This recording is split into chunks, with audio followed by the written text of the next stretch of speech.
Welcome everybody here. We're all so glad to get together as a community as we share our love and gratitude, and apparently my Coca-Cola, to Perry for being in our lives.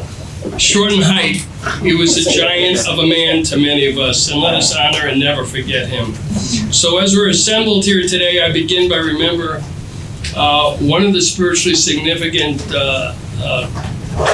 events of today is actually Perry's daughter's birthday. It was a very tragic event in his life. She died young, and Paul and I were just talking that she was in the rooms at Radford, I guess, right, before she got sick and passed on.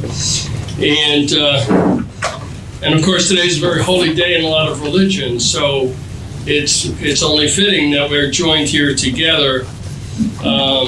In Christianity, today is commemorating the time when Jesus Christ was buried in his tomb and preparing for resurrection tomorrow.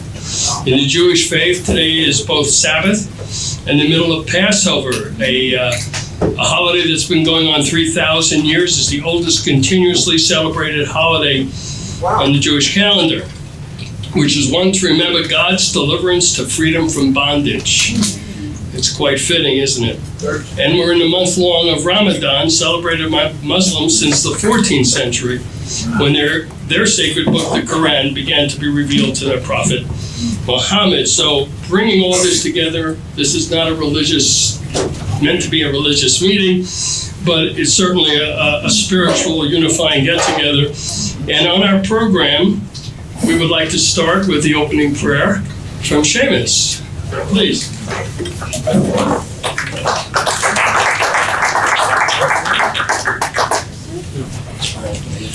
Thanks. My name is Seamus. I'm an alcoholic.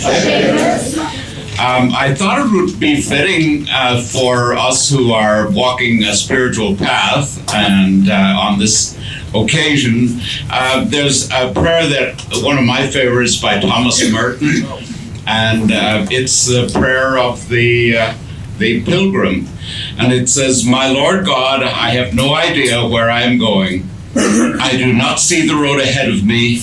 I cannot know for certain where it will end.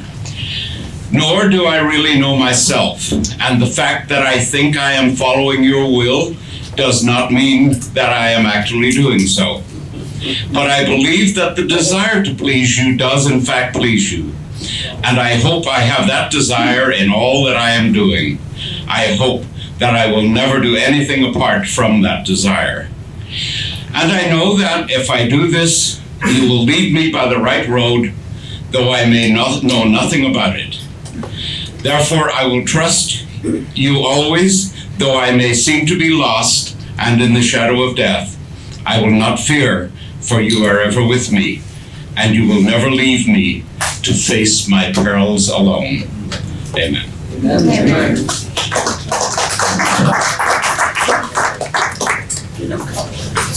Thank you, Seamus. And next, we're really privileged to have Perry's sponsor here, who's going to do the eulogy for us. So please come on up, Jim H. Please give him a hand.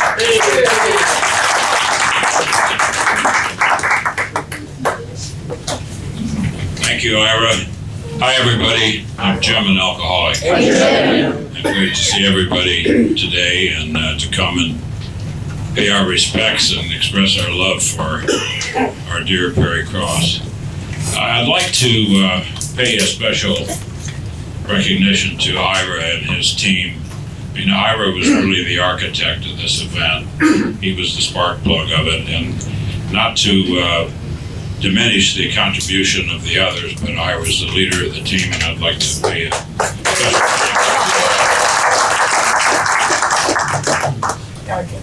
thank you to every single one of you that participated. A special warm note of welcome to Larry Cross, Perry's faithful son, who was with us on Zoom.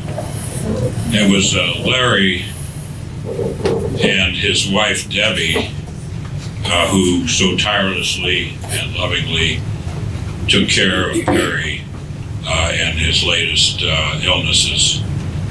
And Larry, I know Larry And he was a tireless and faithful son to his father, and he described Perry as a wonderful father who raised his son to live productively in education and relationships and in the timeless precepts of the Jewish faith.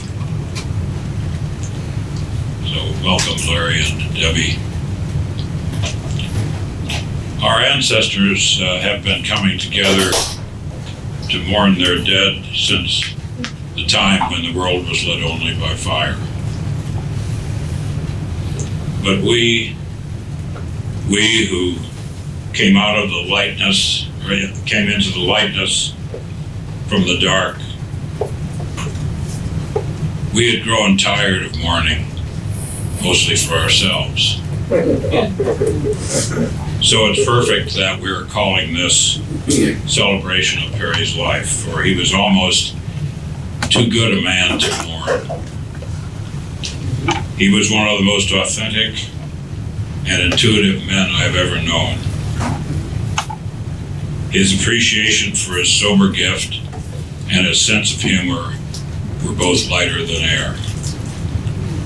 To know him at all was a pleasure. To be his friend was a gift. To have his respect was an honor. To learn from him was a revelation. To be loved by him is indelible. And the remarkable common bond here this afternoon and on the tiles is that Perry's love for Alcoholics Anonymous and for us was so expansive, he was so accessible, that to some extent, every person in this room and on the tiles knew all 5 of those gifts. In my case, having him as a friend for 48 years and a sponsor for 15 of them is more than enough to bring me to my knees in gratitude that overwhelms even my loneliness for him. Good Lord, the man was with us for 95 years. And we had him in our AA midst for just short of half of those years. What a blessing. He was nearly always without judgment, rare with his criticism, and unsparing in his praise and encouragement of progress. Perry's life, like each of ours, was marked on one hand by a uniqueness of life circumstances, and on the other by the fundamental uniformity of how we AA members have come to solve the disease that once threatened to destroy us.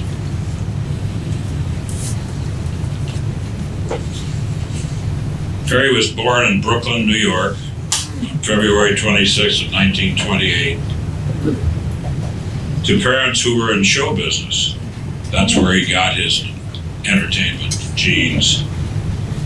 His father was a vaudeville actor who performed in the theaters and nightclubs of the era. His mother, who was a woman of remarkable beauty, was one of the internationally famous Ziegfeld Follies dancers. Wow.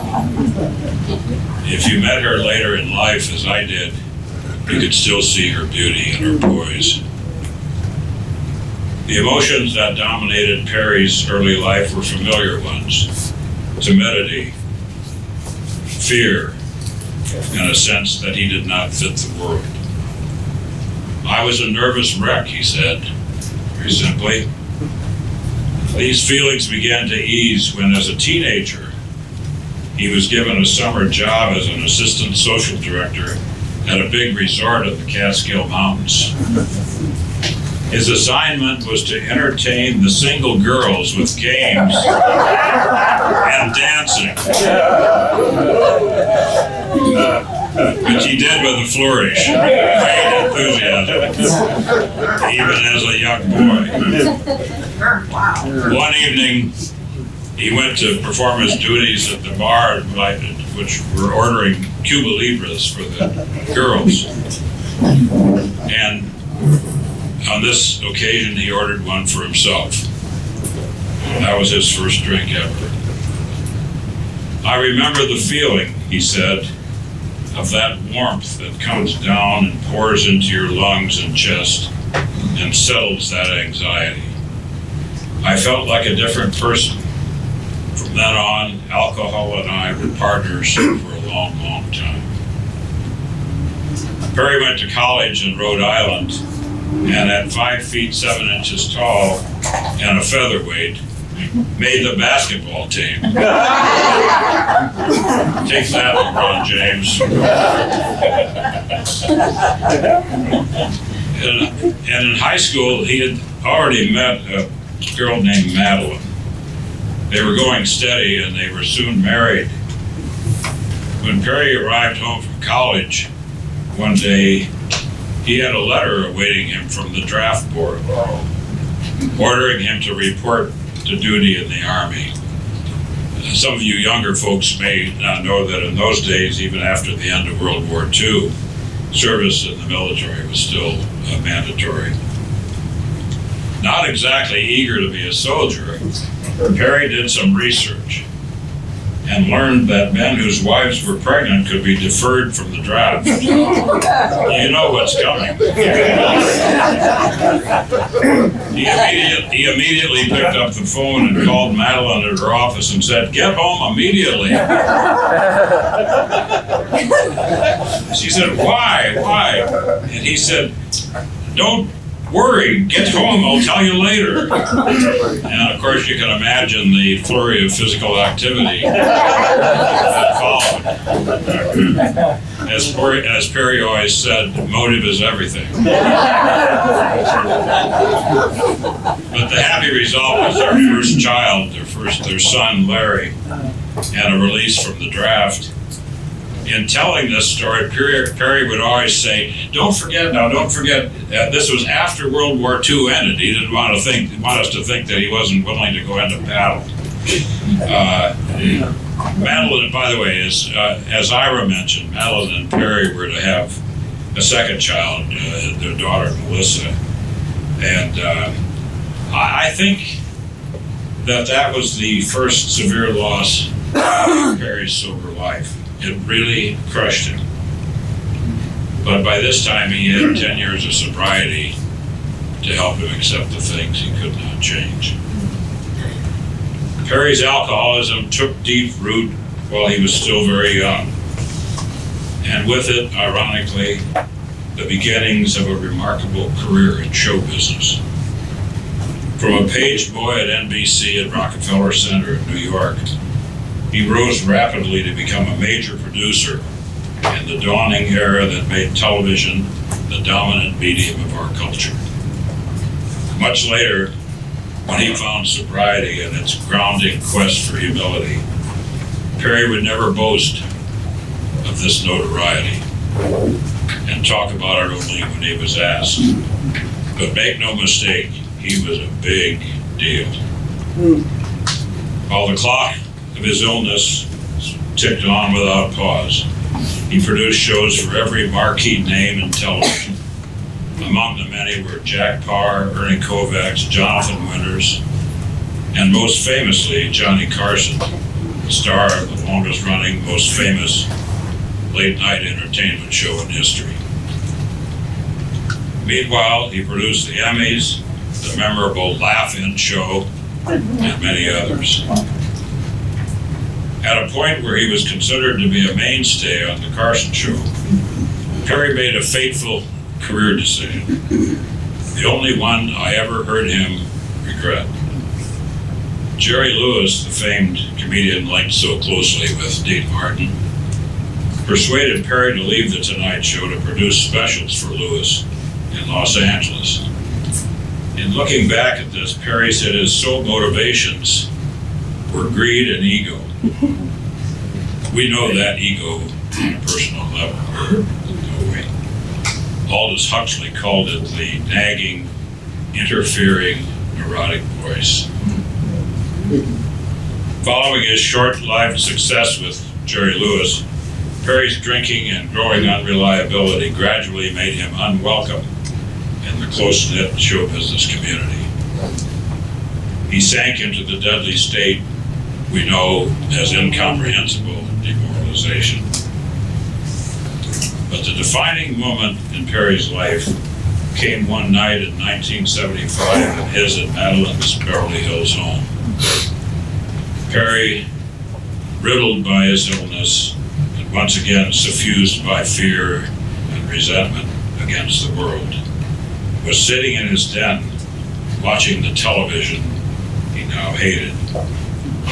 In a fit of drunken rage, he rose and pitched himself across the room and headlong into the television console, shattering the screen and the cathode ray tube that used to be in the interior of the TV, and gashing his head deeply. He lay semi-conscious and bleeding profusely from that deep gash to his head.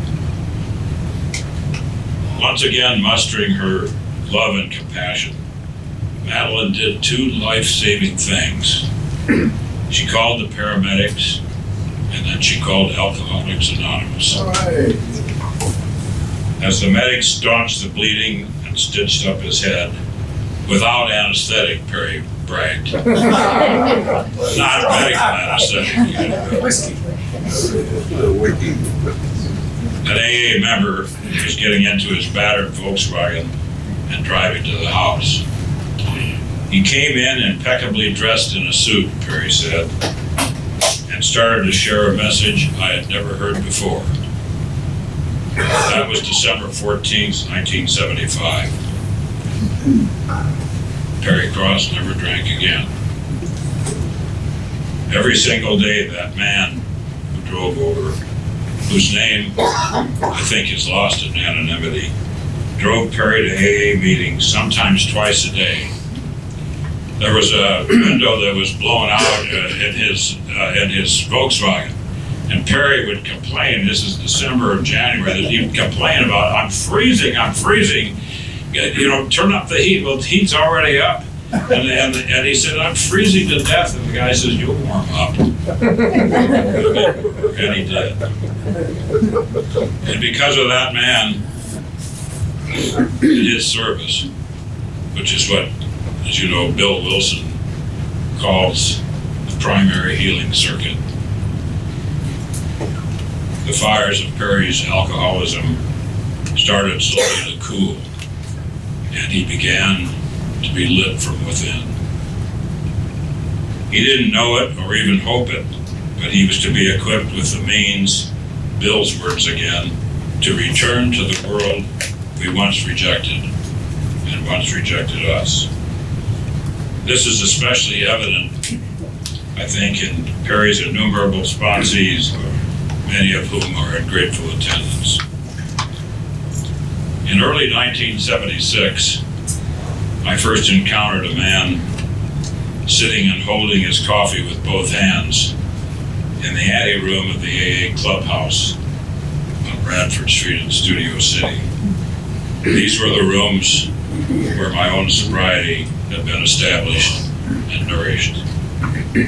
Standing and talking to Perry was his first sponsor, the tall, gray-haired Mike Ross. I remember that Perry was nodding a lot, which is a very good sign for him.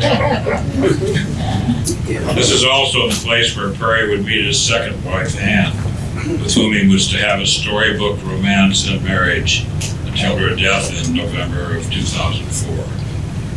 Over time, it seemed like everybody came to know and admire this vibrant AA couple. We all wanted to know their secret for such a splendid relationship. Ann brought 3 sons of her own into the marriage. I hope perhaps some or all of them are with us this afternoon, and we extend condolences on the passing of their stepfather.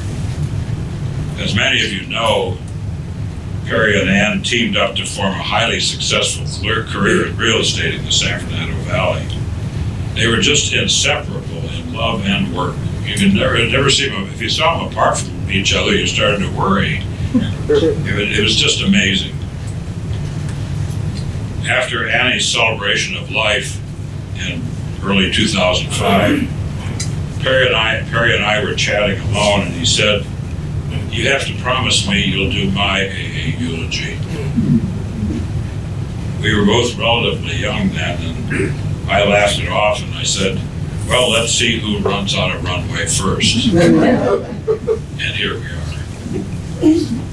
A week after first meeting Perry, I saw him again at a small meeting nearby called the Just the Black Print book study in the back room of a church on Moore Park. There are many in this room who have benefited from that meeting and its many successors across the country, and I think there's one in Germany. I will never forget Perry's openness, his brightening to his new discovery of a way out. We immediately became friends, and I have had a front row seat to see Perry personify the words from our big book that give us our primary purpose in sobriety: to fit ourselves to be of maximum service to God and the people about us. There are as many examples of Perry's impact in this room and on the tiles as there are in the hundreds who are not here or have gone to what we fondly call the big meeting. We have all come to the conviction, as Perry famously taught us and reminded us, that God knows his business. Speaking of service to the people about us, Perry had two true sweethearts, Madeline and Annie. And he had 28 years with both of them, with each of them. He married a third wife, about whom much could be said, but won't be.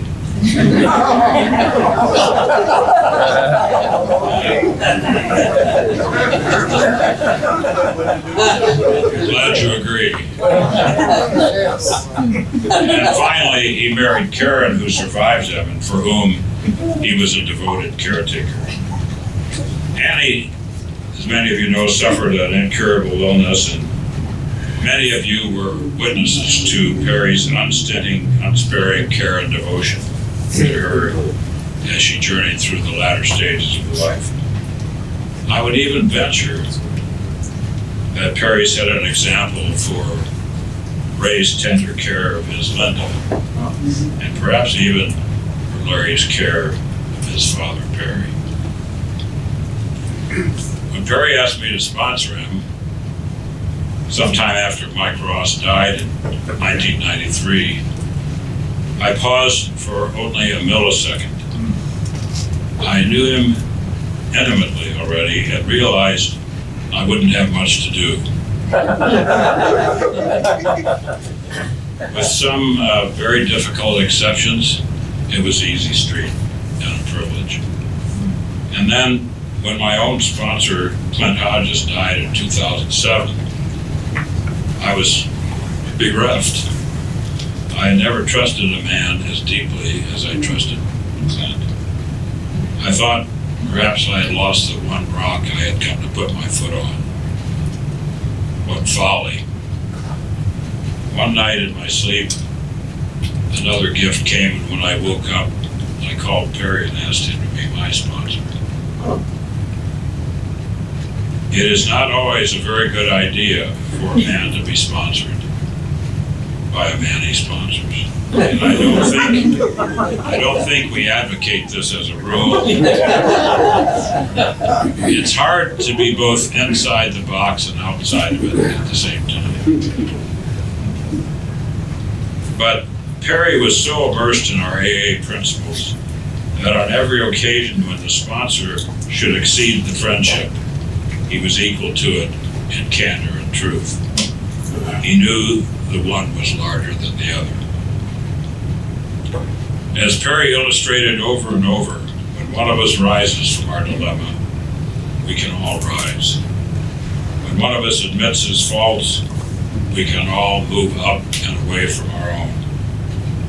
That is our magnificent gift, which was Perry's in abundance. From people who mean nothing beyond themselves, we lift one another out of judgment of the seeming contradictions of the world and into a willing and often happy acceptance of it. And when a man dies who loved so fully and was so fully loved, his voice and his visage may fall away into the mists. But something else goes on, doesn't it? Something even bigger happens. It gets very intimate. When the poet Robert Frost wrote of such prized relationships as ours with Perry and Perry with us, he might as well have been writing about each of us and the enduring bonds we formed with Perry Cross. He has accrued friends, Cross said, who will even cheat for him a little and refuse to see his faults if they are not so glaring as to show through eyelids. And friends are everything. For what have we wings, if not to seek friends at an elevation? Perry, you will still be seeking you at an elevation. God bless you, everybody. Good to see you.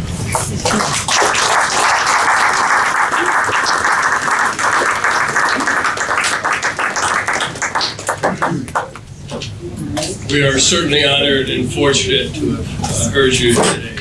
Jim, thank you so much for touching all of us and for touching Perry for so long and being part of his life and sharing yours with him. We're very fortunate now because we have one of his longest time friends with us, Ray J, who is going to share with us. And Ray is also known for being very involved with that Black Print meeting that is so amazing. Thank you.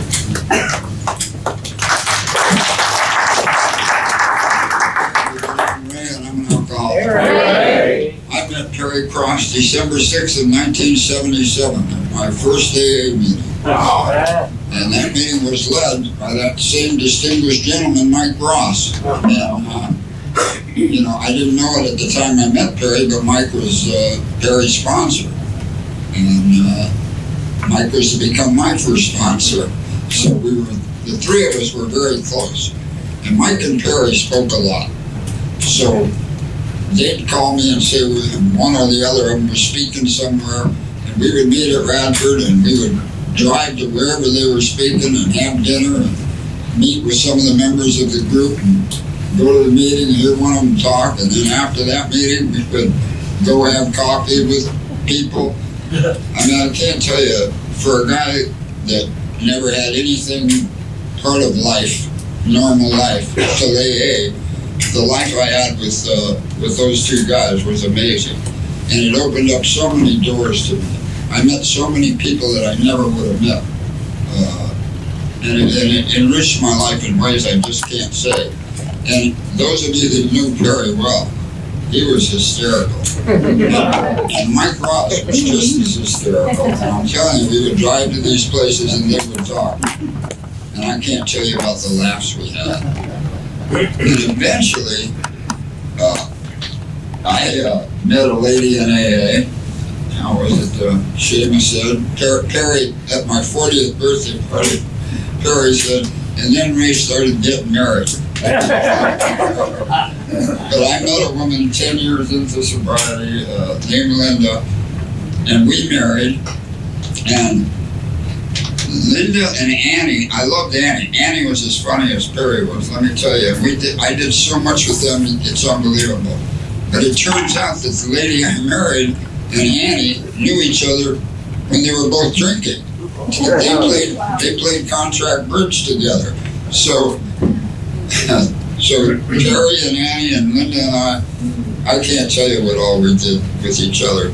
Linda and I had a fifth wheel trailer. You wouldn't believe it, but Annie and Perry would go with us in that trailer. We played golf at Sandpiper. I can't even tell you all the things we did together. But it was so much, and you had to have fun when you were with these two people. You'd be laughing the whole time. They also, like I said, I met people. I can't remember which one of them spoke, but they spoke at the women's club in Laguna Beach. And we had dinner at Chuck Chamberlain's house, and I met Elsa and Chuck. And I mean, I'd never been around people like this, and it was just a fabulous discovery for me, because I didn't know people like that existed. You know, and Perry and I were also close because I made my living for 42 years in the motion picture business.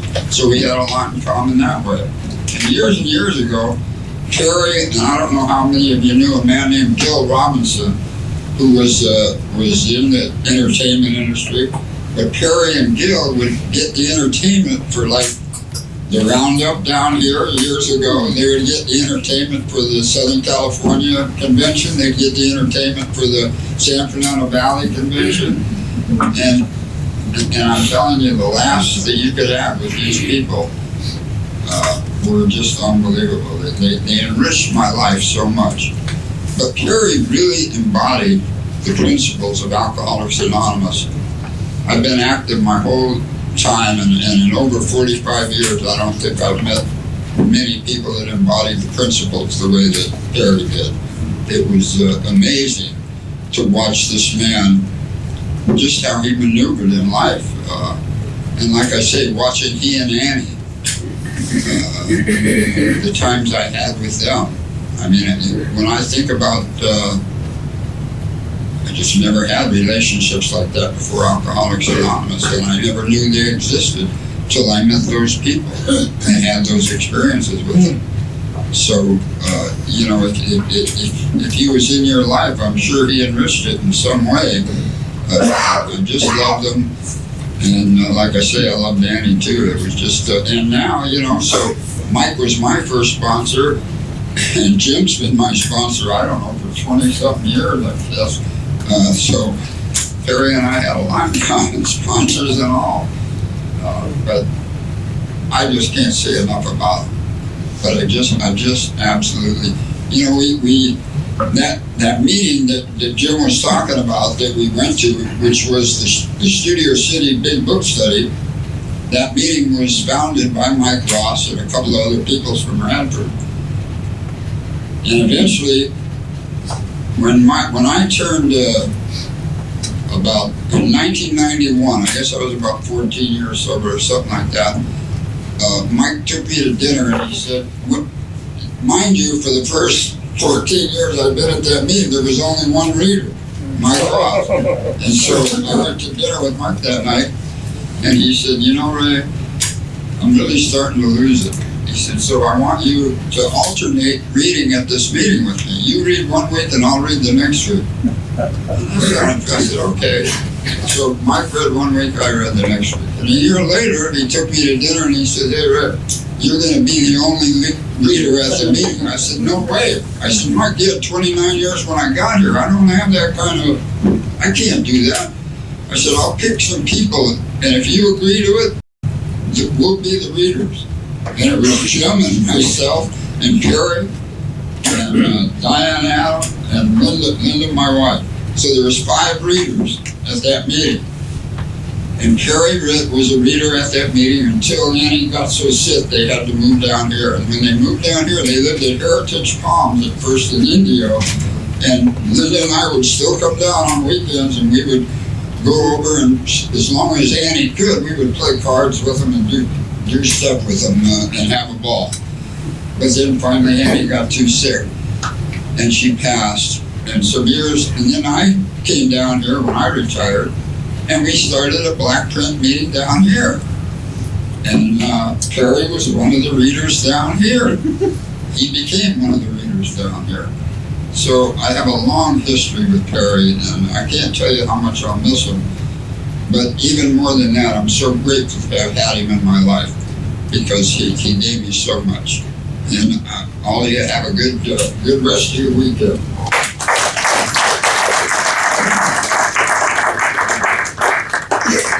Thank you so much, Ray. You know, this event was put on with the help of all the sponsees Perry has had. And among us today, you're going to hear from the sponsees, but 2 of the sponsees have been with Perry for 42 years, roughly.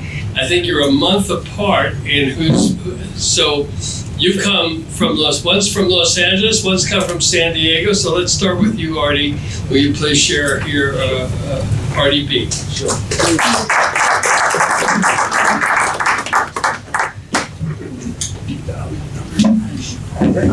My name's Artie. I'm an alcoholic. And it was just it was just great hearing from Ray and from Jim. Going back to the early years of Radford, I don't think they can ever be forgotten nor replaced by anything that's in AA now. I mean, those meetings were an hour and a half. I don't know anyone that can go to a meeting for an hour and a half now. You know, if it's an hour, it's 5 minutes over an hour. It's too long already. Then we used to go to the meetings, and then we'd first go out for coffee at. Let's see, the meeting would be 8, it would end at 9:30, we'd be in the coffee place at 10, and done at 11:30 doing fellowship after the meetings. This was the routine. You know, most of us are in bed by that time now, you know. But to go back to that, it was my gift for coming here to me, was hearing that and talking about Mike Ross and them gathering me into the car to go down to the Bellflower Big Book Study. I said, where is Bellflower? You know, it didn't matter. You get in the car and we go. As I said, you know, Perry was my sponsor for 45 years. And, you know, my name for him was My Perry. He was my Perry.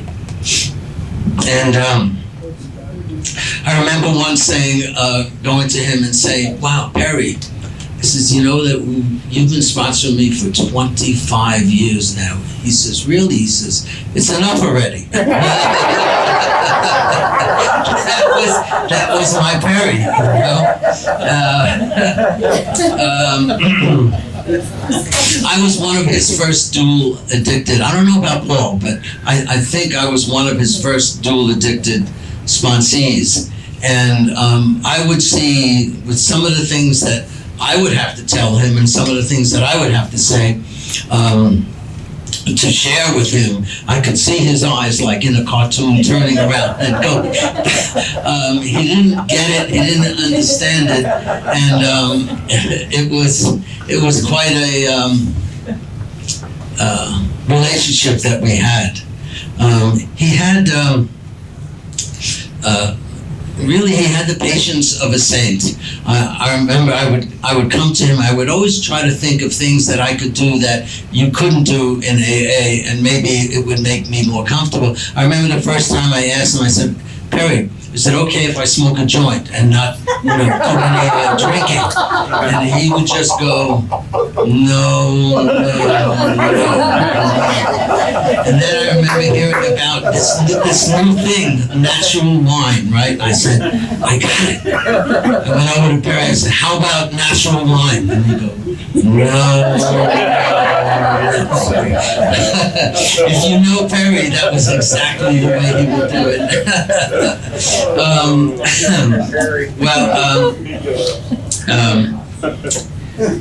He was, as Jim alluded to, an all-dedicated man to Alcoholics Anonymous. The dedication that he taught and showed me hopefully has stayed with me and will stay with me throughout all my sober years together.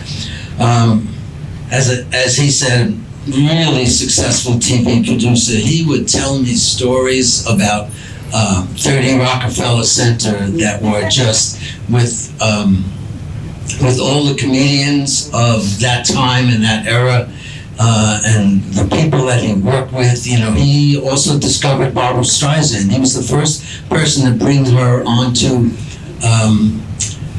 what did they call it? They call it he created the couch and desk formula for TV, which we know as, you know, the Johnny Carson show and all of the shows, the desk and the couch.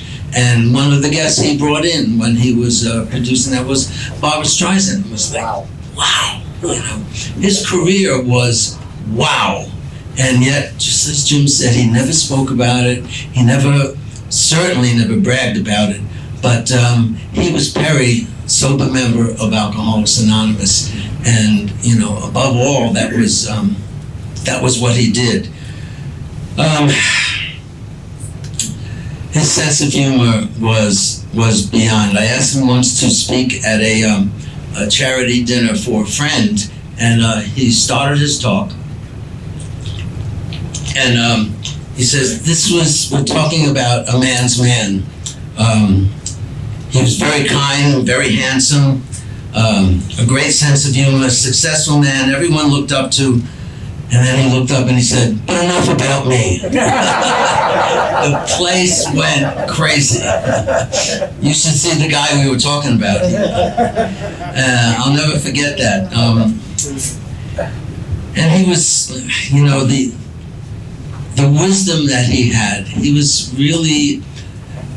a man of solutions. And whatever problems, and all of us as sponsees would bring him, at that time we were babies.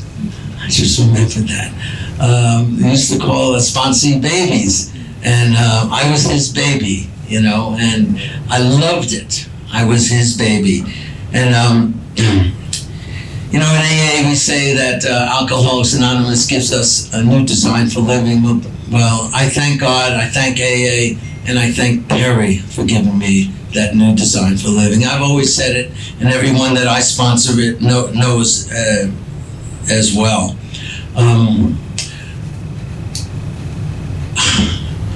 One of the first, I must have been in my first month or so of sobriety, and I heard Perry talk at a meeting, and he was a speaker. It was at Radford.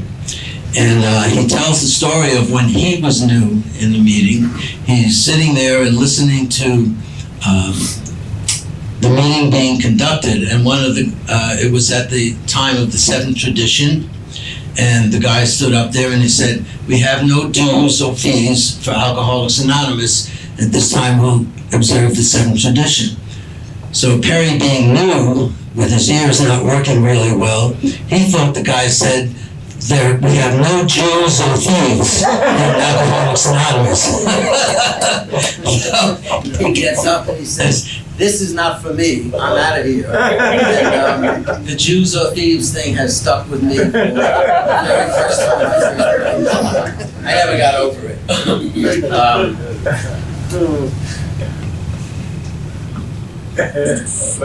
Okay. Yeah. He always seemed to know what was good for me, because I was always saying what was good for me, and he would do his no, here's what you gotta do. And when I was new, he told me, he saw that he wanted me to start working with newcomers. So I had about 60 days of sobriety, and he tells me, "Listen, at the end of every meeting, in the beginning of every meeting, when the newcomers raise their hand, I want you to pick someone out, and at the end of the meeting, you go over to them, you shake your hand, you tell them your name, you tell them how long you're sober, you pull them in for a hug, and you say, everything's gonna be okay." So I'm at this meeting, I said, "Okay, Perry, I'm doing it." And I pick out my newcomer, I go over to him, and I say, "Hi, my name's Artie, I'm an alcoholic, I'm sober 60 days, and I pull him in for a hug, and I say, everything's gonna be okay." So I don't know about you, but when I pull someone in for a hug, it's about 2 or 3 seconds, and then I do the little pat on the back, you know, and the hug is over.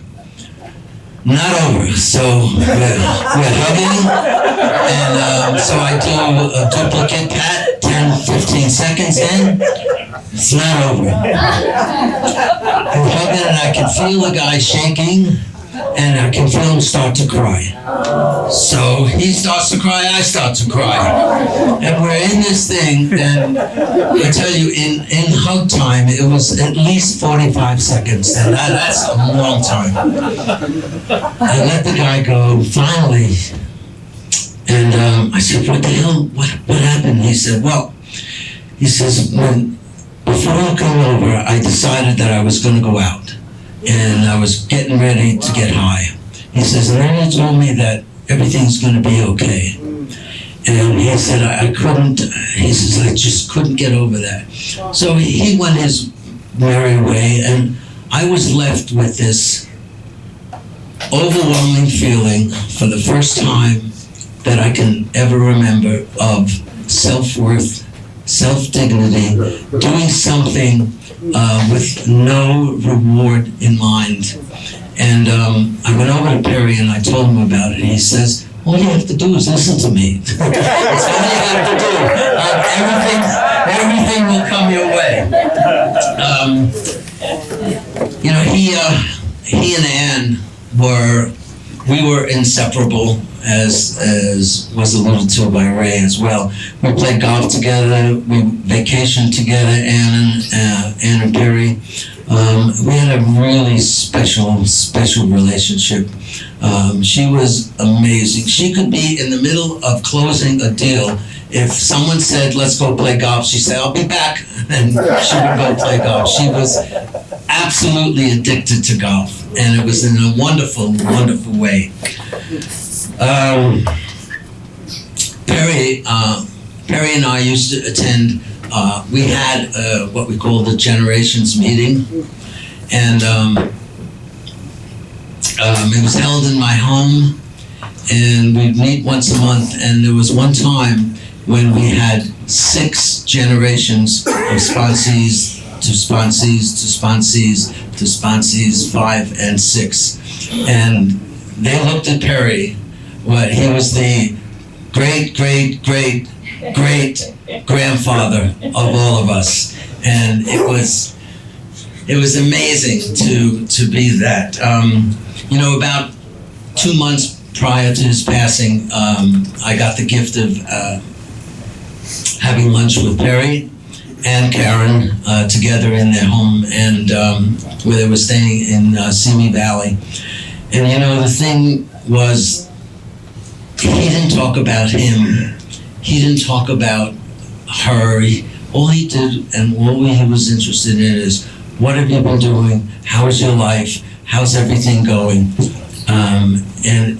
I kept being reminded of that while the lunch was going on, and I was just filled with this incredible feeling of gratitude that I got to see him. He gave me the gift of kindness, serenity, and gratitude that I will never forget him for, and I will just love him forever. Thank you so much.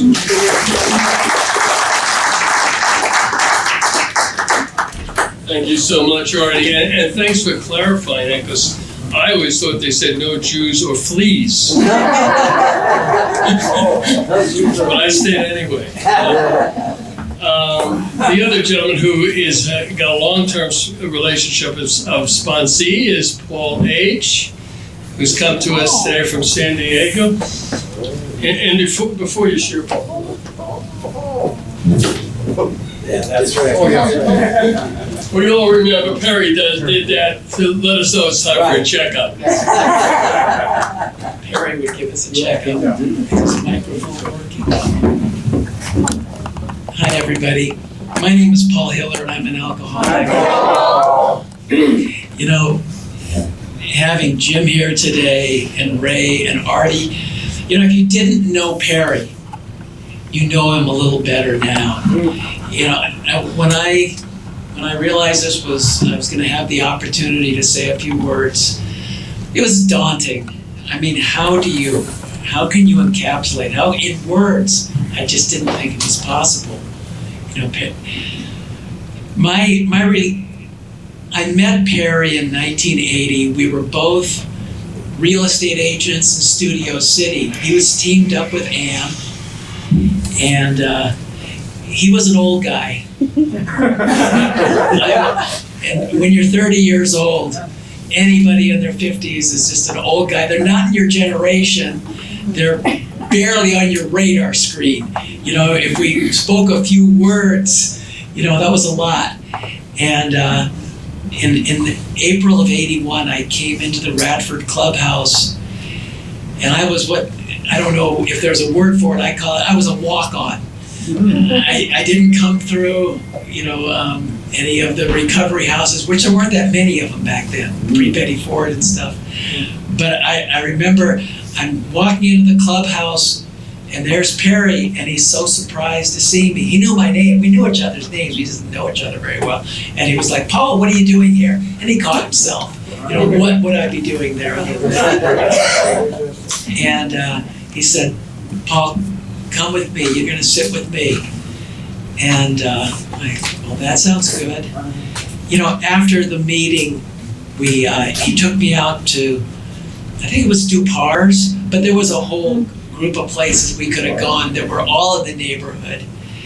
And I sat at a booth, and there must have been 6 or 8 people, and I was snug. I was right in between all these people, and I mean, I was not used to being in well-lit rooms at night.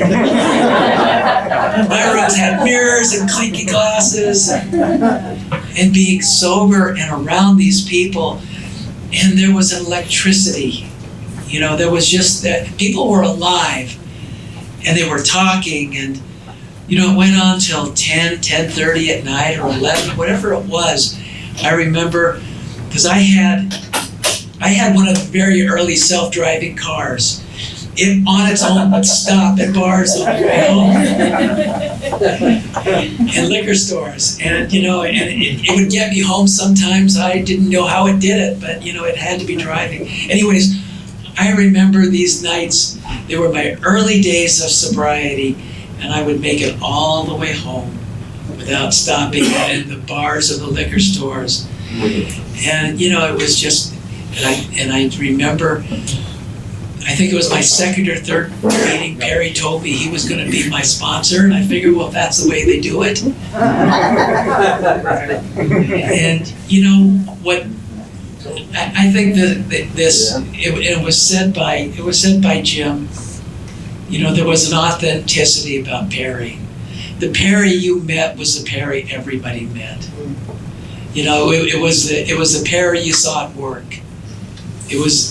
I didn't go home with him, I didn't live with him, but I really believe that was the Perry that Ann saw, and the Perry his children saw, the Perry his sponsee saw. There was an authenticity about this guy. It was just wonderful. And what I appreciate so much is I knew what it was like to be a practicing alcoholic.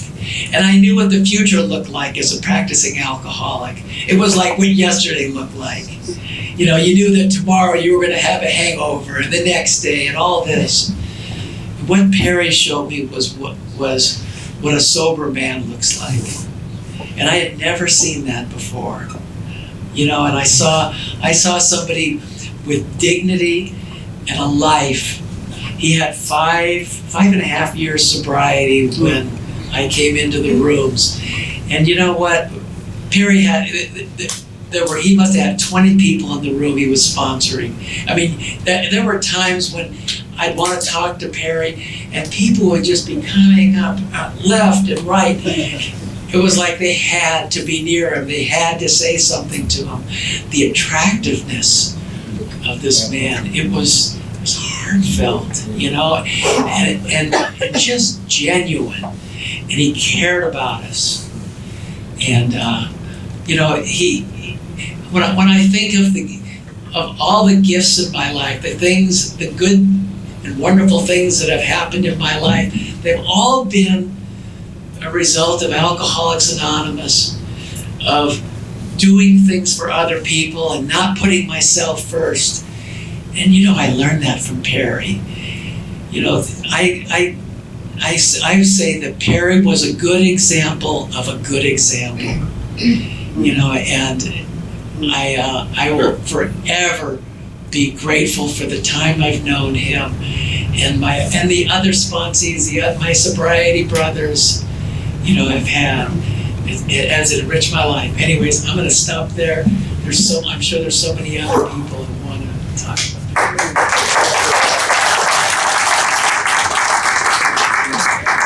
We have a number of sponsees from my fellow sponsees from the desert who want to share, and been sponsees them for a very long time as well.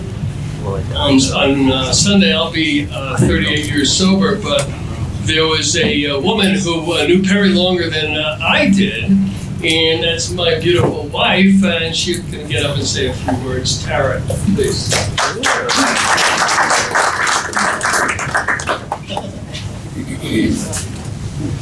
Thank you, Ira. Can you hear? Just down. Is that good? Okay. I'm Tara. I'm an alcoholic. I'll be real quick. There's a lot of sponsees here, and I thank you, Mr. Jim. It was beautiful. I've heard some wonderful things, and Mr. Ray and Seamus, and thank you everyone for putting this together. And I love Perry. Yeah, I had did I say I was an alcoholic? You get up here, it's like Jesus. He and Frank Dean, I had a month of recovery, and Bertha was my sponsor, but brand new as a sponsor, and I needed to meet her somewhere, and that was at Friday night meeting at the Foundation of the Retarded. That's what they called it then, and there was like 100 people, might as well have been at that meeting, right? And I was just walking in there, and who was there? Frank Dean and Perry. And they saw me, and I don't know how they knew I was new. But they both looked at me at the same time. And it was kind of like a, you know, we're here to love you till you can love yourself. You know, and there they were, and they were winners. They were like retired movie producers, and I mean, they were all just wonderful people. Because I thought, okay, I came from the mission, and now what? And okay, I got a sponsor. Now this is going to be my life. You know, it's just wow. This was such a breath of fresh air. All these lovely people, and then I got to sit by my sober sisters and just keep my mouth shut and listen, you know. And Perry was always kind and loving, and he loved all you men. And he was our joke with Ira later on, years later, is that we always knew each other longer, you know. And he married Ira and I, and he told some really bad Johnny Carson, Jay Leno jokes. My brothers were going, oh my God. They were laughing, you know, everybody was laughing, you know. It was always a great time, you know. We got to take a cruise with Perry, and he was such an accomplished pianist. He would play Gershwin, and he'd just sit at the piano and just, I mean, it was just amazing to hear him play, you know. And he was never braggadocious, but he was somebody that I just loved coming to see. It was just the love and the kindness, you know, and you know, I'm going to miss him. You know, I think we're all going to miss him. 95 years, that's amazing. And then I remember being at the Black Print, and I saw his serious side, because he was tougher on the men, which was cool. When we got married, he was way tougher on Ira than me. He used to just say, you tell him to stay, you know, right? But I remember, I forgot which part it was, but I've saved that big book. It's fallen apart, Ray, and I'll just transfer it to the next one, okay? And he went through all the steps on one page, just eloquently, you know? It was amazing, you know? Just amazing man, you know? God knows his business. Where's that picture? I can't see it, but it's right in front of me. Anyway, and hi to everybody out there in Zoom land. Anyway, thank you.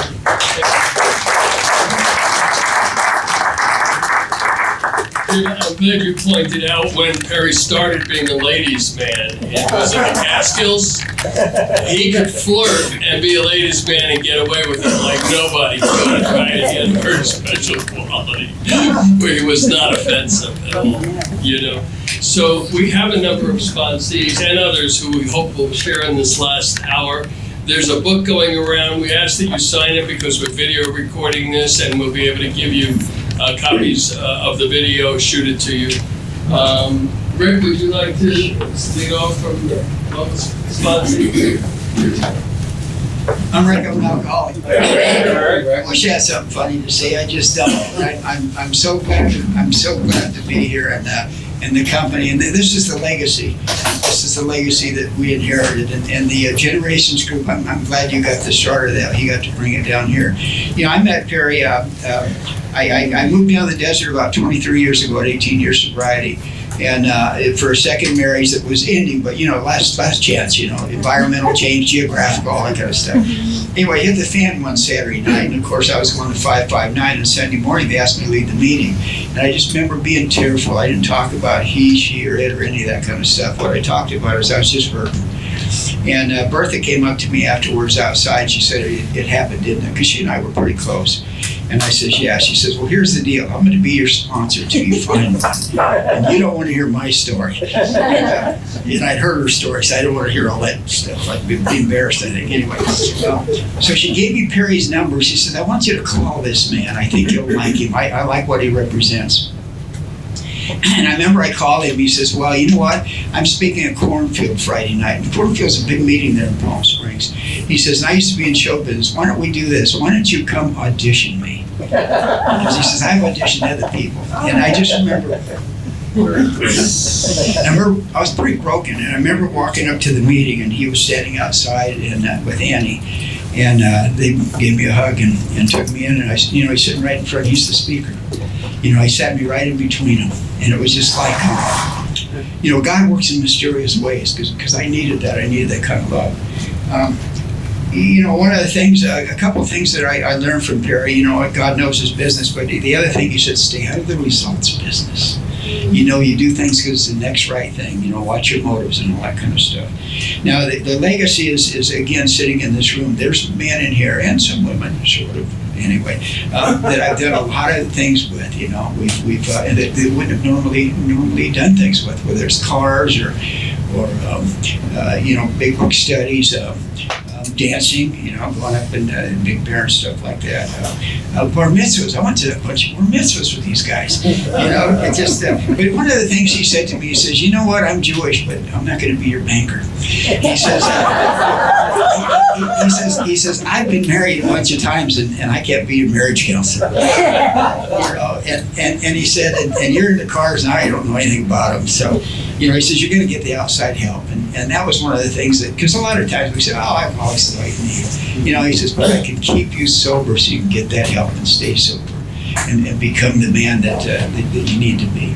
Anyway, again, you know, I was always, I had a couple close friends tell me, you're the problem child. And I'm so glad because he had all of that love and all that wisdom to give. It's just I didn't always follow it.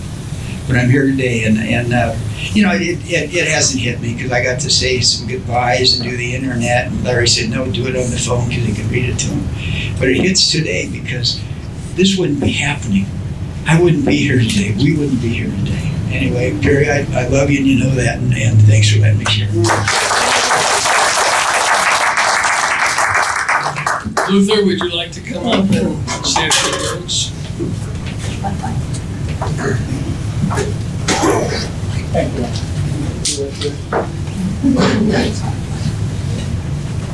Hi everybody, Luther Wood, alcoholic. Am I on or off? I feel like the baby in this group because all of you guys seem to have grown up with Perry. You know, I have known him almost all of my sobriety, and that's 50 years. You know, but we traveled in very different circles, and I really didn't get to know him until I came out here to the desert and was able to see him on a really regular basis. You know, and I admired him. He was an honorable man, and I always loved to hear what he had to say. And so, you know, I in those years that I've been sober, I've had 5 sponsors who have all died. And when I asked Perry to be my sponsor, I said, I'm almost afraid to ask you to be my sponsor because they've all died. But I think we had about 10 years together, which were wonderful, wonderful years because there was something about him that was special. And I sensed it and I knew it. There was something very honorable about him, and I knew he was somebody that I could trust, you know. And I'm not going to go on and on here, but I do want to tell you about an incident But I've taken a lot of fifth steps with people over the years, because a lot of them wanted to know, my past and whatever. So I was willing to do that, and I think I did a pretty good job with almost everybody. But there were some things that I just kind of like held in the background, that I didn't want to talk about. That I was too ashamed or whatever to talk about. So when I asked Perry one day, I said, "Can I come and sit down with you and we can talk and really talk? I really want you to know me." Because there's this line in our book that talks about that we will not recover until we tell somebody everything about us, And so I sat down with him that afternoon, and it was a long session, I want you to know. And because you can build up a lot of trash over the years, even if you are so, And I wanted somebody to know me inside and out, And he sat there. He had more patience than Job. He sat there and listened to me, and he never said a word all the time I was talking to him. And then when I got it finished, he said, "I'm honored that you would tell me all of those things." And he says, "Now, what I want you to do, I want you to take that home and shred it. And I don't want you to ever bring it up again, period." And so we became the best of friends, great friends. I trusted him, and he trusted me. He would talk to me a lot.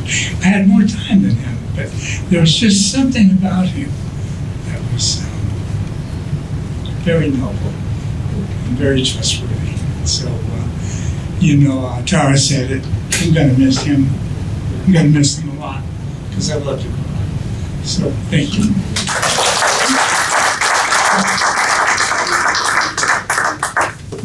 Say a few words. Yeah.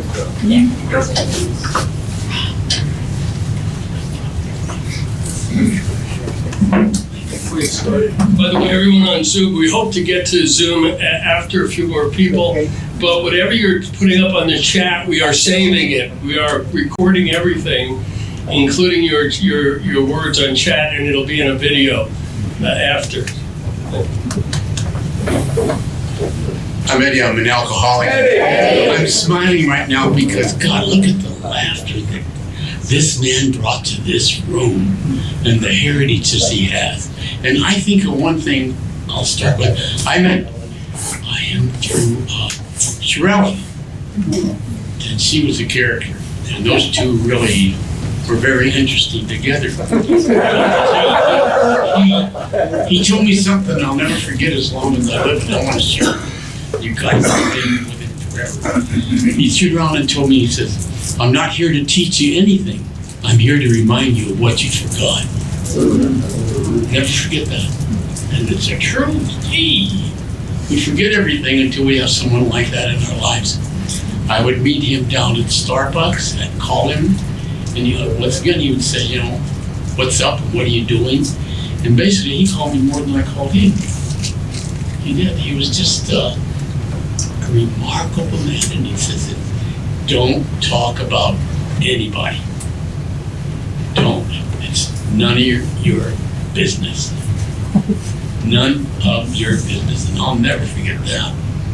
And we have a thing in Spanish that says, "Boca cerrada no entra las moscas." And what that means is if you keep your mouth shut, the flies don't fly in. So I have to remember that. But I've met so many wonderful ladies and men. I met my wife here. It's been a wonderful ride, and now I'm at a point now. Let's see the things that he taught me or suggested to me that I can apply in my life and pass on to others if they choose to have it. If not, leave it alone. That's what I've learned from my dear friend. And I smile inside because when I saw Ray right over here, I was smiling, and this is a celebration of life, but God, he was such a nice man. Bam! He was the best. You know, and I'm so fortunate. I'm so fortunate to I'll finish and then I'm gonna stop.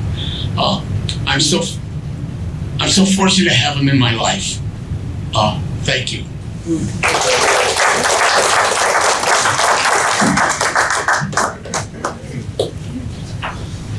You know, I've known Eddie for more than 30 years, and he is definitely dealing with some very significant health issues and has been, but that hadn't stopped him from bringing all these cookies and participating in every way. And Eddie's always comment is, "How are you doing, Papa?"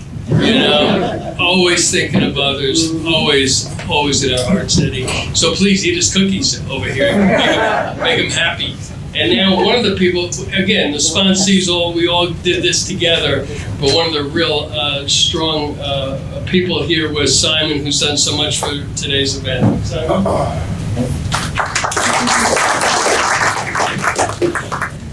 My name's Simon, I'm an alcoholic. And I'd like to thank everyone here and acknowledge everyone for being here today, and all of our friends on Zoom. Thank you for being here to honor the life of Perry Cross.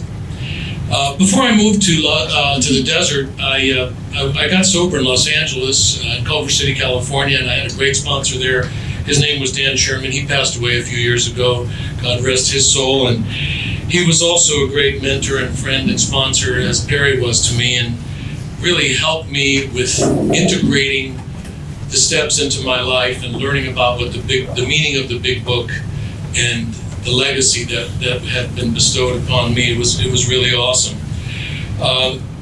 You know, a life well lived is a blessing and an example to all. Perry was certainly an example of a life well lived, and I saw that as an example. And he also, because my father died when I was very young.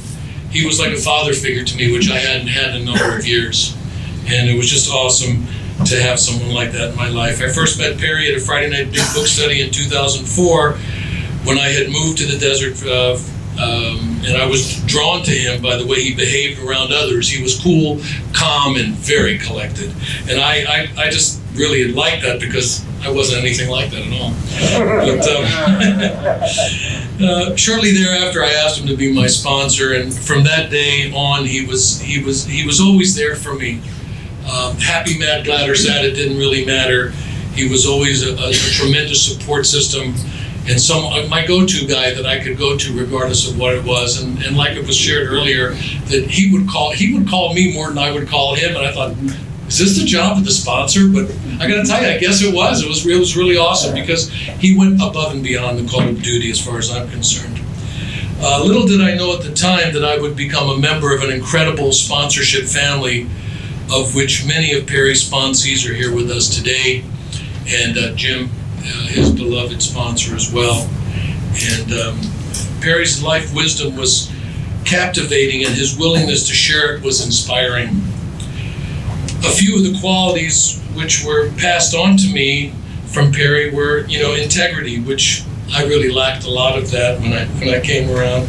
The quality of being honest and having strong moral principles. Boy, that was far from who I had been in the past, but I learned, and he taught well.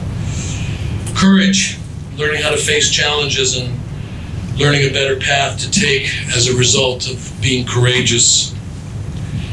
Character, boy, I lacked character in so many ways, but becoming the best version of myself, I learned that from Perry, how to become the best version of myself.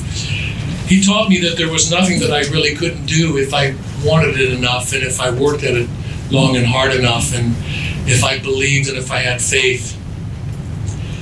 And then he had so much wisdom as a human being. His life experience was so far beyond mine. Learning life lessons and making them a part of my day-to-day life. And I still learn that today, how to become a better version of myself, and hopefully to develop some wisdom and to be able to pass it on to others. And then love and harmony. Loving yourself as you love others around you, and you embrace the goodness of everything and everyone around you. I wrestle with that a lot today because by nature I'm a spoiled brat. It's not about me, it's about Perry and about what he bestowed upon me. So a meaningful life is not being rich, being popular, being highly educated, or being perfect.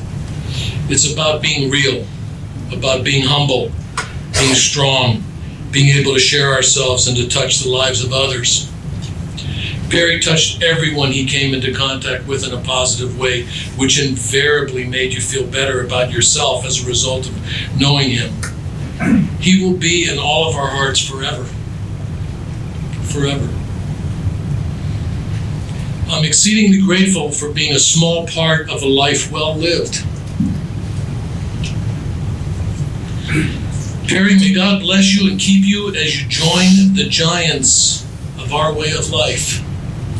This way of life is far better than anything I had ever dreamed that I could have, or be a part of, or be privileged to be a part of. And I gotta tell you something, when I walked in the rooms in 1994 for the last time, I never realized what would be in front of me. I never realized that there would be a wonderful man by the name of Dan Sherman to sponsor me.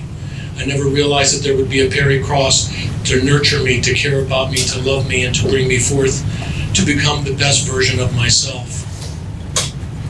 So, I stand on the shoulders of giants like Perry Cross and others that have bestowed their beauty and bounty upon me. I'm eternally grateful for that. Thank you. God bless you, Perry.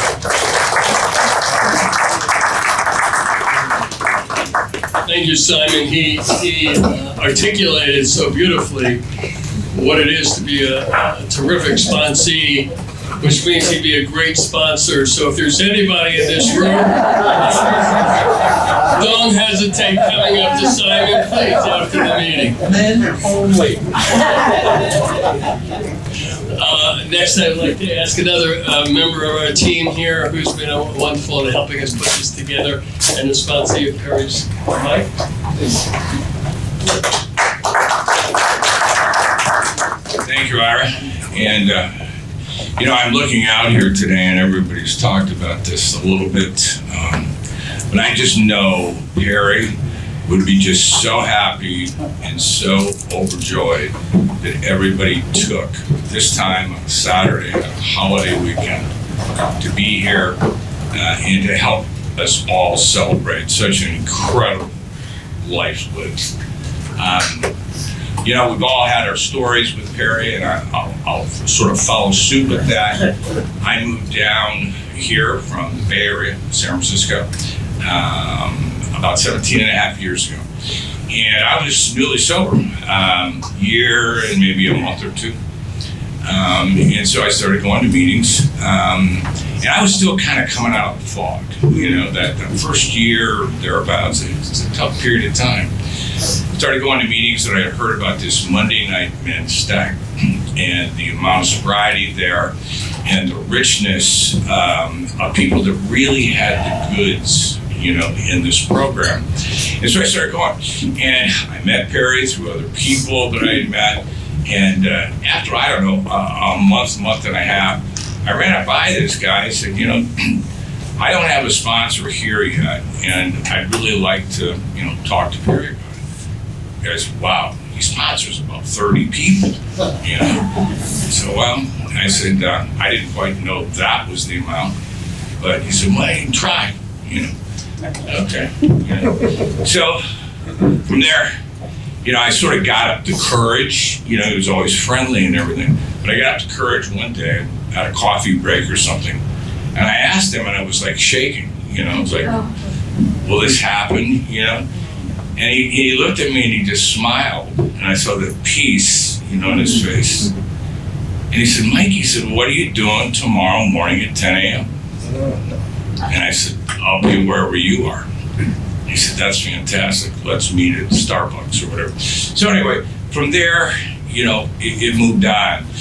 But I had an experience there in meeting him. And, we use the term here this is a program of attraction. A program of attraction. And I, for a while, up until that point, I tried to, I'm sure it's attractive, but I never had that moving experience of attraction here early on. But when I met Perry, I saw it in a human being. I saw the peace, the gentleness, the kindness that he exuded, so freely. As I started down that, I said, there it is. That's what I want. When we say, I've got what he wants, boy, that was my experience. Because it was everywhere within him, his face, his eyes, his manners, his touch. He was so kind, gentle, compassionate. And I said, that's who I want to be, So as we went down this path, and then I heard this other term called the language of the heart. Language of the heart is a term we use in here. And I don't think I ever quite understood what that was. And that's one alcoholic relating to another alcoholic on an emotional level. And I started to see that happening. And that's what Perry did. And it's been a few meetings now that I've been here. I have yet to see anybody who was as close. None of us are masters, none of us are experts here, but as close to having such high proficiency in that language of the heart ability. An active listener. Wow. Patience. With these sponsees here, in my personalities, Lord, you'd have to be patient. But when you're with him, and I think I can speak for other people here, you felt like you were the only other person on this planet with him. And very few people in this world have that gift. Perry had so many gifts. But, it really came down, he was still human inside it all. And he was very happy to show you that, He didn't want to be put on a pedestal for anything, prior careers or, his prowess in this thing in sobriety. He just wanted to be a worker amongst workers, a person amongst people. And, I must say, gratitude, he told me one time, he said, the only way that I can thoroughly express my gratitude is to see I made a commitment. And if everybody knew Perry kept commitments, whether it was with wives, in illness, children, what have you. Perry was a guy of commitments. And he said, I made a commitment with the God of my understanding that if he could bring me through this with his grace and help me stay on this path of recovery and maintain it for the rest of my life, I will give back and work for other people in this program to see if I can give them what he gave to me. And I watched him walk that talk, and boy, that's another phrase. He walked his talk, to the nth degree in everything he did. So there's other people here to share. Thank you for letting me participate in this fantastic celebration of an incredible human being. Thanks. Of course, we want to get to as many people as we can. I believe there's one more sponsee, Bruce, who's going to share with us. I hope I'm not missing or slighting anybody, and then we'll open it up. First in the room and then to Zoom. We have to leave sometime around 5. Okay? Hi, I'm Bruce, an alcoholic. Hey, Bruce. I came into this program in June of '82, and I remember I walked into the Bradford meeting, and Ray and I had worked on a TV film together. And I remember walking in and saying, "My God, Ray, what are you doing here?" He didn't ask me that. just had a nice little smile. He was so happy to see me. And he said, what meetings are you going to? And he says, are you going to a big book study? I said, no, I'm not. He says, so this is like probably a Wednesday or something. Meet me tomorrow, Thursday. And I remember walking in, and Perry was there, Annie.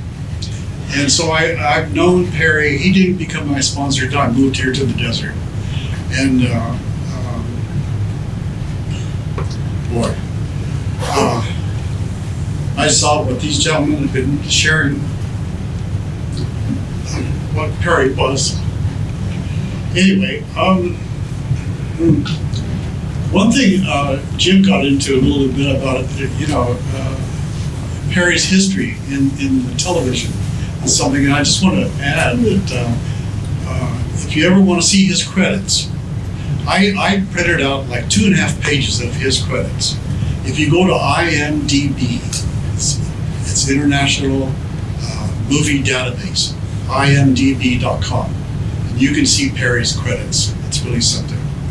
And then I'll just end with this. If you go to the Neptune Society, to their website, and put in Perry Cross, you'll see a little paragraph of a little bit about his history. But you can put in something that you want to share with the family, with him, or a prayer, or something there. Perry was very dear, I'm going to say.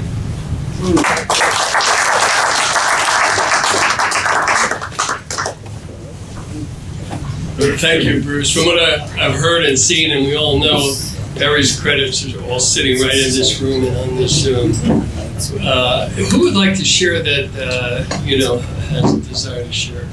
Just come on. Anybody in the room? Okay, come on up. Lynn? I'm Lynn, I'm an alcoholic, and I came into the program in 1996, and I went to this retarded foundation meeting that Tara spoke about, but I came in so scared and so devastated, and I was such a good girl. How could I be a Christian, And I think it's the denial that we have this disease that keeps us out there longer than we should be.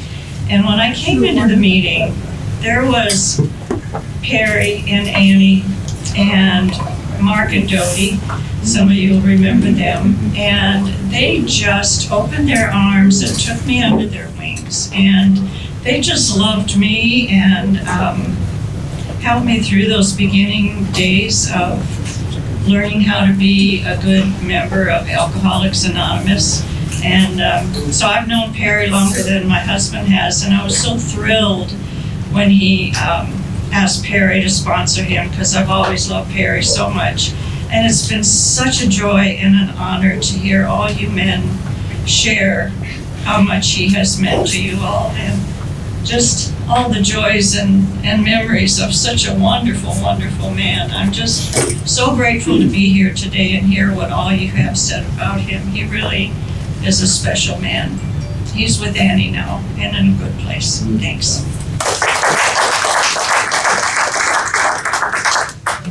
We're going to switch over now to Zoom to David and Patricia. Hello, everyone. I'm Way Spiritual Dave. I'm an alcoholic.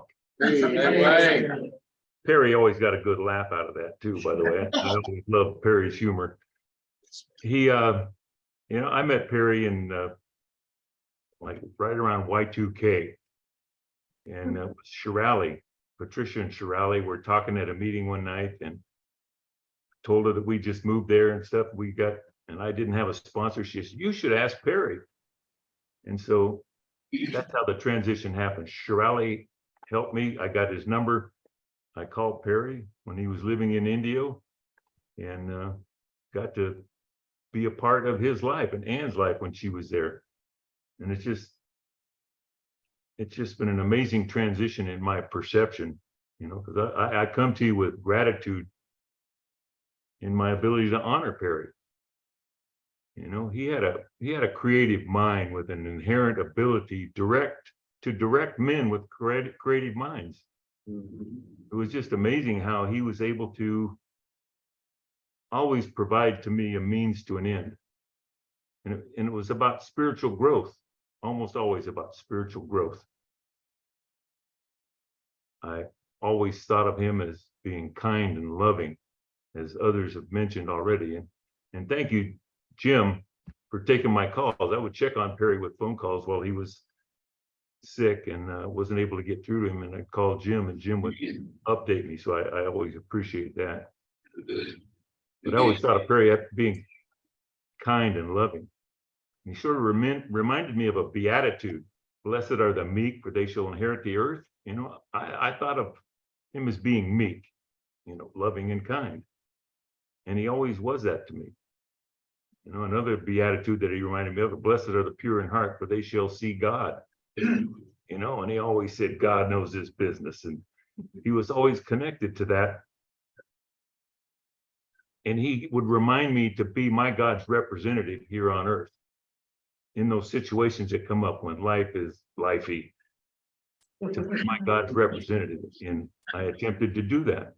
You know, he lived in God's world and brought a spiritual perception to my conversations, to my perception.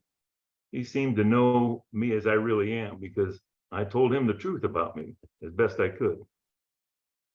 His perception helped change my perception.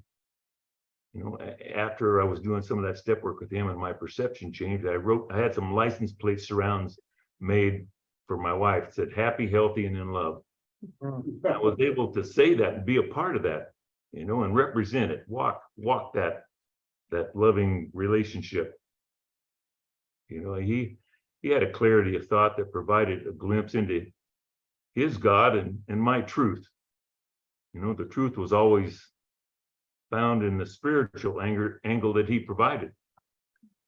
You know, and he would remind me that the truth is forever. The truth doesn't change. Point at me, that type of thing. And he loved Patricia. You know, he loved Patricia, I think, more than he did me, but that's not necessarily true. You know, and he loved our relationship. You know, and he would relate that back to the relationship that he possessed with Anne. And he and I shared about those relationships, both from loving hearts, you know, and he helped create that loving heart and that loving consciousness for me. And he was kind of a spiritual warrior armed with loving kindness. You know, that seemed to be a secret to overcoming any kind of difficulty, you know, the spiritual angle. Anyway, I love Perry and I always will. Here is Patricia. More will be revealed right now. Hello, family. I'm Patricia. I'm a very grateful alcoholic. Hi. Oh my God, Perry Cross. I remember he used to say, you know, that David was his very first sponsee when he moved to Palm Desert. So he had some longevity there. And so Perry was my sponsor-in-law for 23 years. And I loved him. He was a sly little devil, though. I mean, I know the women in this meeting know what I'm talking about. Perry did love me. He did. And every time he'd see me, he'd come up and he'd give me a big kiss. And I'd go to kiss him on the cheek and he'd turn his cheek and he'd kiss me right on the lips every time. Perry had the softest lips and the biggest heart. You know, he's always been such a kind gentleman. He had such a huge heart and soul in a tiny frame. And when he walked into the room, you were aware of his presence. It was just, here comes love. Here comes Perry. Here comes love. So, you know, the only other thing I want to say is I know there's several people here that would like to share about their love for him. It was, I am so grateful to him for what he did for my husband. I mean, there were times my husband and I have learned we agree to disagree in our partnership and our marriage. But when there were times when we would talk and couldn't come to a solution, David would go to Perry and I would go to my sponsor, and we would realize that it wasn't that big of a deal. So I thank Perry for his perception and for all that he's done for our family. And if nobody else tells you all they love you today, I do. And I will thank you, Ira, and everybody who put this together. Thanks, Ira. See y'all. Love you. Thank you, Patricia. He kissed you on the lips too? Never. We have with us from the Desert Fellowship, a man who travels all over the world. I have no idea where in the world he is right now, but his name is Ben Ponzi, and Ben, do you want to come on now and share? Thanks, Sarah. My name is Ben Ponzio, and I'm an alcoholic. And it's so great to see all these familiar faces and the stories about Perry. And you know, I met Perry in 1994. I had about 4.5 years of sobriety.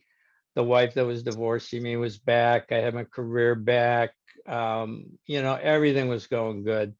And I was feeling horrible. I was going to a lot of meetings, and I had been sponsoring myself probably for about a year, and obviously I had an idiot for a sponsor. And I went to that book study, and Perry was the reader, and Ray was sitting next to him, and Perry read, and he called on me, and I just watched those two men, and I just, you know, I felt something good. And after the meeting, I thought, you know, it's just a good meeting. And Perry says, well, why don't you come back next week? And I said, I think I will. He says, you know, you're dressed really well for the occasion. So I had, you know, the suit on and the tie, and he goes, and we've got a commitment we need filled. And why don't you try it? And I said, yeah. And I said, what is it? You know, I'm thinking treasurer minimum. And he goes, we need somebody to take out the trash. And he gave me that little twinkle, and I did it. And that became my home group. And the next week I asked Ray to be my sponsor. And you know, Jim Hurley was part of that. And Perry and I used to always love whenever I'd see him, he'd go, how you doing, Bubby? You know, that, and he had that twinkle in his eye. And about 5 years later, down in the desert at the powwow, I saw he and Ann the night before, and I said, you know, I wanted to thank Perry, because he always had just, you know how Perry was. He was just this great guy. And I said, I'd like to do something for you. I said, let me take you and Ann out to dinner tomorrow. And he said, okay, where are we going? And I told him the restaurant, hotel. And he goes, oh, no, we don't have to do that fancy. I said, I want to do this for you. Allow me to give this back to you. And so we had dinner, and I watched him taking care of Ann, because her illness had gotten pretty bad, and she needed help with her food. And I watched this man, and I said, you know, Perry, why don't you let me take care of Annie, and you just enjoy your dinner. And I wanted to do something for him. I was exhausted when that dinner was over. It was so much work. And I realized that man took care of her every day of her life. And that was an example of love and service. Forward to, and so we got to be good friends. And he would say, hey, Booby, we haven't been out to breakfast for a while. Let's meet for breakfast or lunch. And we go to some coffee shop. And he just wanted to know what was going on with me. And about 10, 12 years later, my first wife, was diagnosed with leukemia. And I called my sponsor. And Ray said, you know, you want to make the phone calls, or do you want me? And I said, would you do it? 5 minutes later, Perry called me. And 5 minutes after that was Jim. And Perry walked me through that year. And I go to the men's stag, and he'd say, how you doing, Bobby? And I'd say, oh, I'm doing fine. And he'd go, no, you're not. And he'd pull me over and sit me down, and he'd talk about it. And he just got me, you know, he was always there. And, you know, I love him for it. And a couple of great stories, you know, Patricia just said it. I remarried, and my wife is very tall, and she used to wear very high heels. And so whenever she'd see Perry would come in for the big hug. And he came right up to her with it, and he would just hold on. And she just would look up, she'd go, Perry, I know what you're doing. And he would back up, give her a kiss, and he just had that twinkle in his eye, you know. And he could get away with that. Somebody said he could make jokes at the podium that I would get thrown out for. But it was just, he was this little like elf kind of guy. And the last thing I want to do is I was a secretary at the speaker meeting on Friday night at the City Hall. And I asked Perry to speak. And this is about 2012, 13, somewhere in there, or maybe later. And he got in there and he saw all these young people. And he goes, what am I going to say? I don't know anything. I don't know how to get to them. I said, Perry, just tell them about you. And he gave this talk. And when he was done, every one of those guys stood up and applauded him. In 5 years that I had been at that meeting, nobody had ever got a standing ovation. And I look on his face was like, it was unbelievable. And that's the kind of man he was. And I'll end with this. You know, Mike was talking about how he always made you feel important. When you were with Perry, you felt like you were the only person that mattered to him. And all the men in this room who knew him, if you got us in a room and you asked us, who do you think was Perry's favorite? We'd all say it was me. Because because that's how he made you feel. And that is a talent. That is pure love. I mean, I had to be here for Perry today because he meant so much to my life, and he meant so much to the lives of people that I love. And, you know, I always think about God knows his business, but he also used to tell the story that one time he told his sponsor he didn't really, you know, he was having a hard time with the God business. And his sponsor said, Perry, think about the hard time God's having with you. And I'm thinking about that now. And if God had a hard time before, he's in a lot of doo-doo right now because Perry's probably up there just doing his shtick with him. So love to see you, everybody. It's a celebration of a life well lived. Thank you.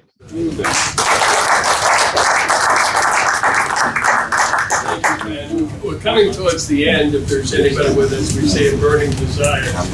We did create a little board here of who's at the great meeting, big meeting in the sky on your way out. If you haven't had a look at it, it'll remind you of a lot of our friends who are with Perry right now at that meeting. And we really want to thank Fellowship Hall. We want to thank Brenda, who made this possible, and Lael. And everybody who set up and was part of it, and you all know who you are. And again, if there's anybody here who would like to share before Steve closes us out, is there anyone either on Zoom or in the room? What's that? Dean and Debbie. Dean and Debbie want to say something. And then after that, we're going to go to Steve has some prayers he wants to end with. And then after that, we'll all join hands for the Lord's. Thank you. Dean Alcoholic, great to be here. And yeah, I've heard some really wonderful things shared about Perry today. He really was a sly little devil, and he did have a twinkle in his eye. You know, everybody talks about how Perry was famous for his God knows his business. But the thing about Perry is he also had this thing about God knows his business and sometimes the monkey business. Because we'd be in a Starbucks and maybe his wife, and how Perry would give her the hug, and a cute girl would walk in and Perry would turn his head and be like, okay, now where were we?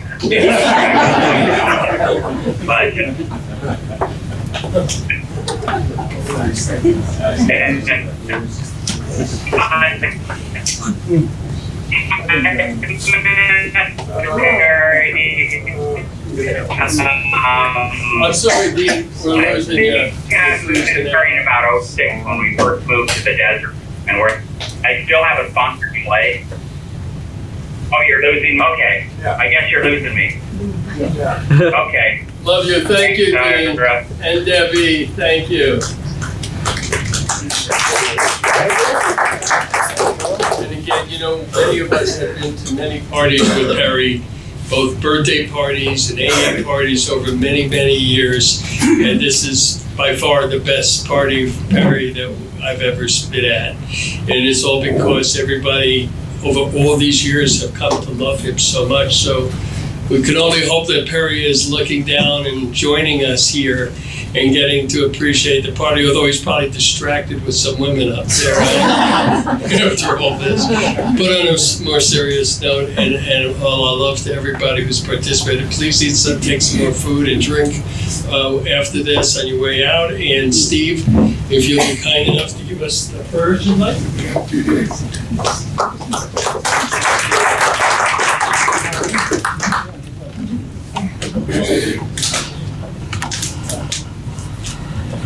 Steve, I'm an alcoholic. Steve.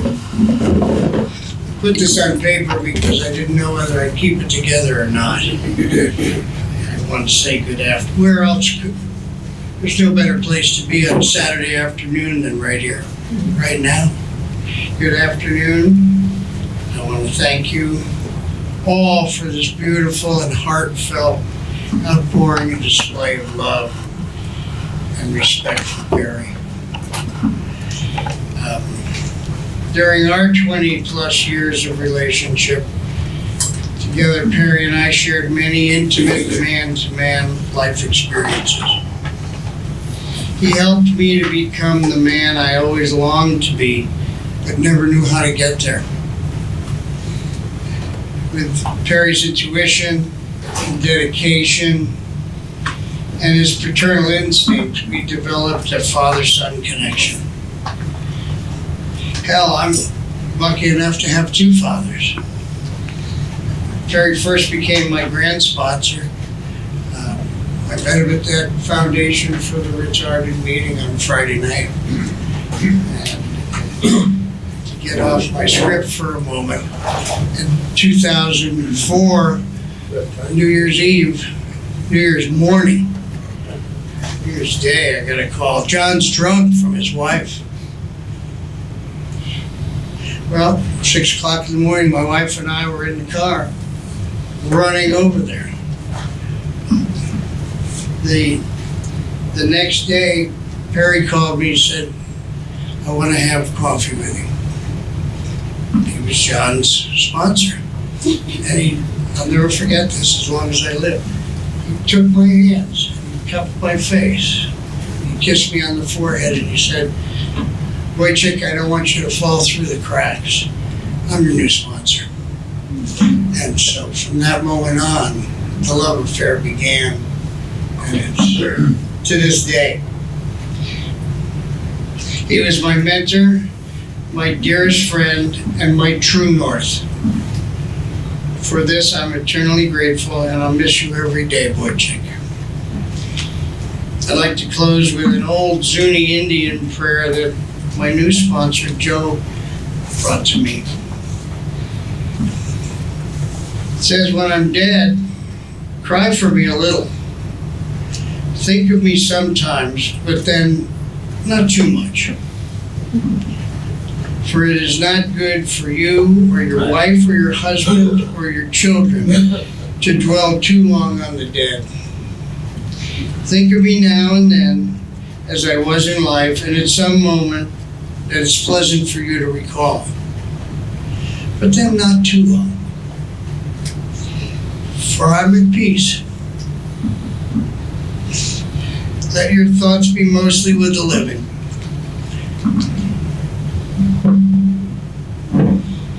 Please rise at your seat and join me in the Lord's Prayer.